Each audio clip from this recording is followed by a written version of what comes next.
Bonsoir et bienvenue dans Cœur d'artiste, le mag qui explore chaque semaine le cœur d'un nouvel artiste. Et ce soir, c'est notre cœur à nous qui bat pour vous. Bonsoir Isabelle Laillé. Bonsoir Clément Saunier. Je suis ravi de vous retrouver ici. Alors, on est où exactement?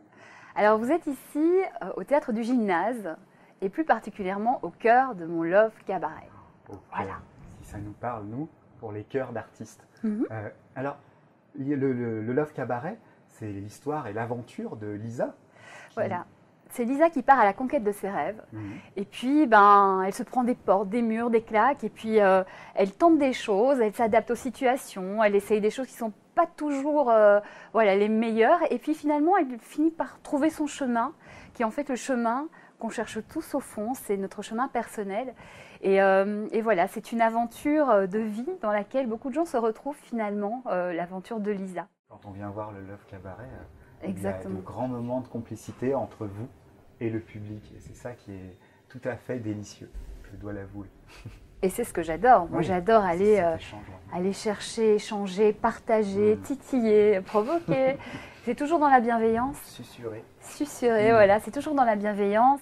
Et de temps en temps, elle va même plus que s'adresser aux personnes, mais on n'en dit pas plus. Exactement, et c'est là toute la subtilité de la complicité.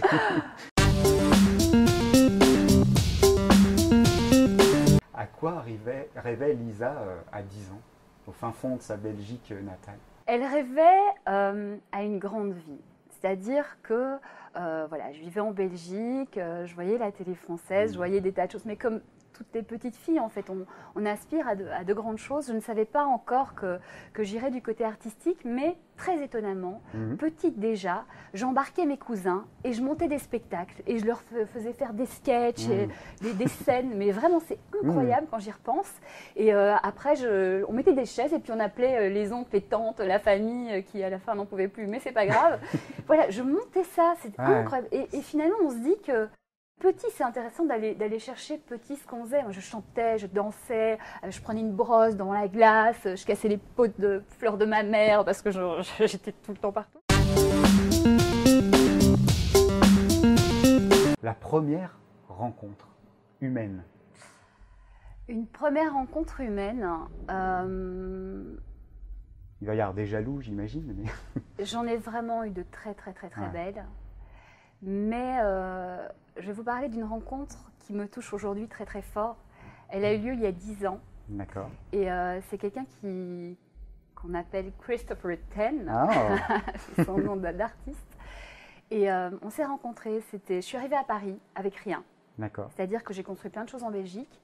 Et je suis arrivée, j'ai pris ma petite valise et je me suis dit, c'est quoi mes rêves? Je tournais un peu en rond dans ma vie. Et mon rêve à 18 ans, c'était de vivre à Paris et de tenter l'aventure à Paris.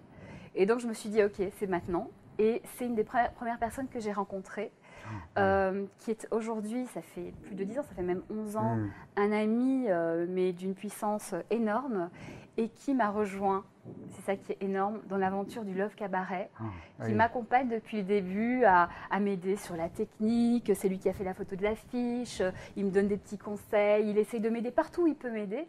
Et cette amitié, on s'est toujours suivis depuis ces 10 ans. Alors il est parti, il est revenu, mais on s'est toujours suivis et je pense que c'est un peu mon frère de cœur. Et le fait de se retrouver artistique et puis de vie, quand on s'est rencontrés tous les deux, on galérait et on s'est soutenus. Et c'était magnifique. Un voyage clé, en quelques mots. C'était toujours difficile, mais il y a souvent une Le plus grand voyage pour moi, c'est un voyage intérieur. Mais le voyage pour moi, ça a été mon changement de vie. Quand je suis partie de Bruxelles, à Paris, que je suis arrivée à Paris pour réaliser mes rêves, que j'ai recommencé de zéro, mais vraiment de zéro, sans argent, sans rien. J'aimais bien l'idée du défi, de se dire, OK, parce que ça marchait très bien à Bruxelles, mais on était une équipe, on avait tout fait ensemble. Se remettre en danger aussi. Voilà. Et je voulais voir ce que je pourrais faire, moi, d'une page blanche, toute seule. Et voilà, je continue à l'écrire, l'histoire, et c'est un voyage absolument merveilleux, et je ne regrette pas un seul jour de ce voyage. Une mue capillaire. Mais complètement décalée, voilà. Une mue capillaire. Ça m'intéresse parce que souvent dans les salons de coiffure, on voit des femmes rentrer comme ça, avec le visage terne. Et souvent, elles ressortent avec une coupe, ou même chez les artistes. Hein, Georges Clooney s'est trouvé capillairement et il a explosé à ce moment-là. Donc, ça m'intéressait de savoir si chez Lisa Laillé, il y avait eu ce genre de mue. Et si, oui, eh bien oui. C'est vrai. En fait, ce qui s'est passé, c'est que c'est en 2005. Moi, je suis arrivée à Paris en 2004. Et en 2005, j'avais les cheveux, j'ai toujours les cheveux longs, mi-longs, et je les ai coupés. Et ça a été le début de la liberté. Enfin, c'est très symbolique. Je pense qu'on se coupe les cheveux. En plus, une femme avec des cheveux courts, c'est pas anodin, ça a du caractère. Ça s'ouvre, c'est aussi ouvrir le regard, oui. Ne pas se cacher. Ouais. Et ne pas se cacher, et c'est pas un acte politique, mais c'est un acte symbolique qui a participé à ma libération et au fait de me rencontrer moi-même et de trouver qui je suis, parce que je m'étais construite, mais accompagnée, et c'était aussi trouver qui je suis et m'assumer pleinement. Petite séquence secrète et intime Ah. dans le mag des cœurs d'artistes, c'est la séquence yeux fermés. Donc je vais vous demander, Lisa Laillé, de me faire totalement confiance. Est-ce que je peux? Vous pouvez tenter. Ok, on y va. Allons-y. J'ai essayé d'avoir le plus d'images possible. D'accord. Vous venez d'embarquer le public dans votre univers. Vous déposez le costume de Lisa, vous êtes en coulisses, démaquillée. Quelle est la première envie d'Isabelle Laillé? Je peux ouvrir les yeux? Oui. Ma première envie, c'est toujours de retourner vers les spectateurs, les gens qui sont venus. C'est un honneur je trouve que les gens se soient déplacés pour venir me voir. Et pour moi, c'est un plaisir d'aller les voir. Je les embrasse même. Ils disent, non, mais c'est tellement rare aujourd'hui, ouais. Quand on va voir une pièce, alors aussi sur Paris, c'est vrai qu'il y a une distance entre les acteurs, les comédiens et le public en général. Mais moi, déjà, dans ce spectacle, moi, je vais vraiment vers les gens. Si je pouvais, je les prendrais dans les bras. Bon, je garde quand même une distance artistique. Mais c'est vrai que pour moi, il y a tellement de spectacles. Il y a un partage. Ils sont venus voir mon spectacle. Mais quel honneur, mais merci. Je donne tout, mais ils me donnent énormément aussi. Et j'ai juste, moi, je suis quelqu'un, j'aime partager, faire des choses ensemble. Donc, je ne vais pas rester de mon côté... l'artiste et les autres, non, parce que comme je dis souvent à la fin du spectacle, l'artiste tout seul dans sa salle de bain, il est bien marrant, mais il ne peut rien faire. Donc on a besoin les uns des autres. Et complètement, c'est ce que disait Galabru aussi par rapport à ça. Michel, Michel, voilà, c'est ça. Mais c'est ça, voilà. Donc ma première réaction, c'est je me dépêche et je retourne voir les gens, leur parler, être avec eux en fait, parce que c'est continuer ensemble cette histoire du Love Cabaret. Et ce que je dis dans le spectacle, c'est tous ensemble qu'on fait des grandes choses. Si on est allé sur la Lune, c'est pas tout seul. Si tout ce qui est fait, la moindre chose qui est faite dans ce monde, c'est pas tout seul. Donc c'est tous ensemble. Et ce spectacle aussi, il a grandi parce que des gens m'ont aidé.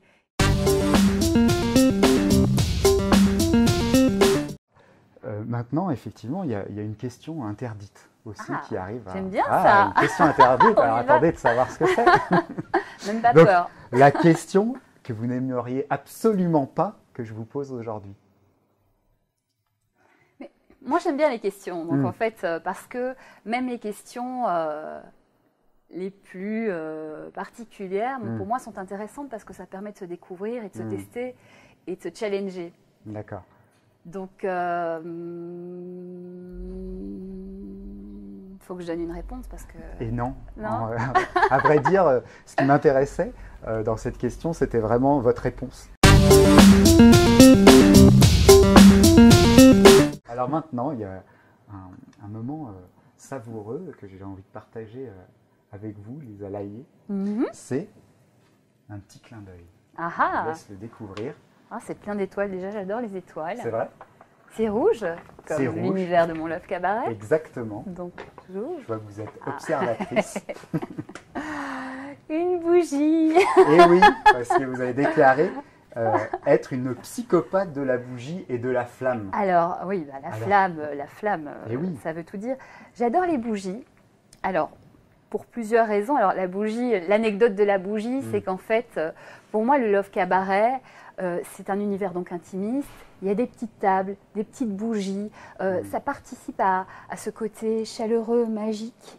que j'aime et qui est important. Donc, rassurant aussi. Hein. Je sais pas, pour moi il y a de la magie.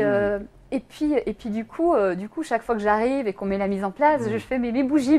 Quand il n'y en a plus, je fais non, mais il faut me trouver des bougies. Donc les pauvres, j'ai harcèle. C'est la seule petite chose sur laquelle je suis embêtante. Mais aussi la bougie, pour moi, il y a quelque chose de je ne sais pas, de l'introspection, de la spiritualité. C'est pas un hasard si dans les églises, dans les lieux de culte, dans les lieux de réflexion, dans les lieux où on s'enferme et on essaie de chercher en soi des choses, c'est pas un hasard s'il y a des bougies. Alors moi je suis agnostique, hein, mais la bougie, je trouve que il y a quelque chose de magique et de fort en même temps, et puis la flamme c'est quelque chose de très très fort. Alors donc là, voilà, c'est magnifique. Je pense que vous n'aviez pas vu ce petit mot, et c'est ça qui est rigolo. C'est ça qui est rigolo. Il y a un petit mot avec cette bougie. Alors je vais juste, avant que vous le lisiez, je vais allumer la flamme. Ah oui, allumons la flamme. Non mais j'adore. Pour la fin de notre interview, ici, au Théâtre du Gymnase. Alors, la pensée est comme la flamme, elle ne se diminue pas en communiquant. Édouard Herriot. Herriot. C'est peut-être que j'ai... Édouard Herriot. Non, c'est moi qui ai voulu. D'accord. Édouard Herriot. Que je ne connais donc pas, hein, voilà, ça c'est clair. Alors ça me fait penser aussi à l'amour est la seule chose qui ne se divise pas quand on l'offre, quand on le partage, qui se multiplie quand on le partage. Oui, tout à fait. La pensée, c'est quelque chose. Alors moi, je suis quelqu'un qui réfléchit beaucoup. Je ne me prends pas la tête, mais je réfléchis beaucoup, je me remets en question, je fais le point, j'aime comprendre le monde. Donc j'ai un univers intérieur simple, sain, pas du tout prise de tête, mais voilà, qui vit, qui se déploie et ça m'intéresse, voilà, la pensée, apprendre, comprendre. Vous êtes cartésienne et aussi artiste, donc c'est une schizophrénique pratiquement. Alors, ce n'est absolument pas schizophrénique. Au contraire. Et je tiens à dire quelque chose. Alors, c'est justement, quel est ce point d'équilibre? Ça, c'est intéressant. Ce que je tiens à dire, c'est que pour moi, on est tous comme des boules à facettes. On est fait de 1001 facettes. Et que ce monde essaye toujours de nous réduire à une seule facette. Et moi, je dis non. On est qui on est et on a le droit d'être un comptable, peut très bien être super doué en dessin, en théâtre, et arrêtons de nous limiter. On a plein de talents et multiplions-les, déployons-les. Alors il y en a qui sont plus forts et qui vibrent beaucoup plus chez nous, donc c'est vers cela évidemment que c'est plus fort d'aller. Mais on n'est pas qu'une seule chose et arrêtons, ce monde nous met dans un cadre et moi j'essaye de faire exploser le cadre. Je ne suis pas révolutionnaire, hein, je respecte les choses telles qu'elles sont, mais je ne veux pas être enfermée, je ne veux pas qu'on enferme les autres et il faut arrêter de toujours juger les autres. Arrêtons de juger les autres, laissons-les vivre et accompagnons-les et comme moi je ne veux pas qu'on m'enferme, je veux vivre pleinement. Ça, c'est un message de fin magnifique. On restera là-dessus. Isabelle Layet, merci beaucoup de nous avoir accueillis. Merci aussi à toute l'équipe du gymnase. Merci à Christopher Ten qui a été là pour nous aider aussi. Merci à Léon Cailleul. Merci aussi à Boris, à la technique qui nous ont aidés magnifiquement pour cette interview. Et merci à toi Clément. Merci beaucoup. Merci.